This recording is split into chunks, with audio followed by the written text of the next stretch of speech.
Hello guys, welcome to my YouTube channel. आज मैं आपके लिए बहुत ही ज़्यादा इंटरेस्टिंग स्टोरी लेकर आई हूँ। आज की स्टोरी का नाम है चांदी का सिक्का देने वाली गाय, यानी मैजिक काउ स्टोरी, जो आपके लिए बहुत ही ज़्यादा इंटरेस्टिंग और रोमांचक होने वाली है। किसी गांव में राजू नाम का एक किसान रहता था। उसके पास एक गाय थी और खेती के लिए थोड़ी सी ज़मीन थी।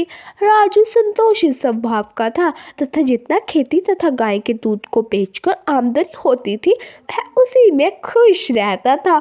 उसके पड़ोस में दो किसान रहते थे जो हमेशा राजू से ईर्ष्या रखते थे। वह किसी भी तरह राजू की गाय को हासिल करना चाहते थे। एक दिन उन्होंने राजू से कहा कि हम तुम्हें मुंह मांगा धन देंगे, यह गाय हमें बेच दो।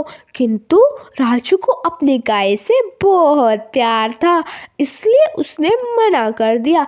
एक दिन उन्होंने योजना बनाई कि इसका नुकसान किया जाए। इस योजना के अनुसार एक रात को उन दोनों ने राजू के खेत में आग लगा दी।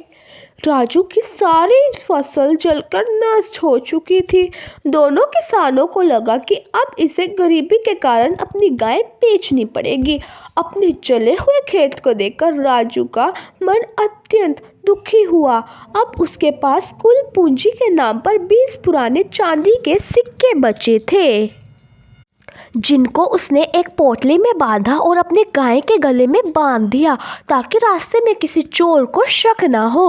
अब वह गाय को लेकर उसे बेचने के लिए चल दिया। रात होने को आ गई थी। उसने एक धर्मशाला में रुकने का निर्णय लिया। उसने अपनी गाय को बाहर बांध दिया और वह अंदर चल दिया। कुछ देर बाद गाय के गले में बंधी पोटली से एक सिक्का नीचे गिर गया। धर्मशाला के मालिक की दृष्टि उस पर पड़ी तो उसने सोचा कि यह तो जादुई गाय है जो चांदी का सिक्का देती है। शायद इसके मालिक को इसके बारे में नहीं पता है। ऐसा कहकर वह राजू के कमरे में गया और पूछा, यह गाय आपकी है?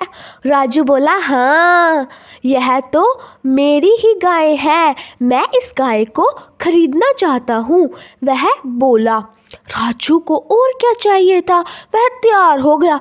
धर्मशाला के मालिक ने राजू को सोने के पूरे 100 सिक्के देकर वह गाय खरीद ली। अब राजू की समस्या का समाधान हो गया था। उसे इतना धन मिल चुका था कि वह एक के स्थान पर कई गाय खरीद सकता था। उसने उस धन से कुछ अच्छी नस्ल की गाय खरीदी और उनका ध्यान रखने के लिए नौकर भी रख लिए तथा खेती के लिए पहले से ज़्यादा ज़मीन खरीद ली। अब राजू की गिनती गांव के बड़े तथा धनी किसानों में होने लगी। जो किसान उसका बुरा चाहते थे उनका दाव उल्टा पड़ चुका था। इस कहानी से हमें यह शिक्षा मिलती है, कभी किसी का बुरा नहीं सोचना चाहिए और ना ही कभी करना चाहिए। Thank you so much my loving audience. Please support my channel. मेरे चैनल को लाइक शेयर सब्सक्राइब ज़रूर करना।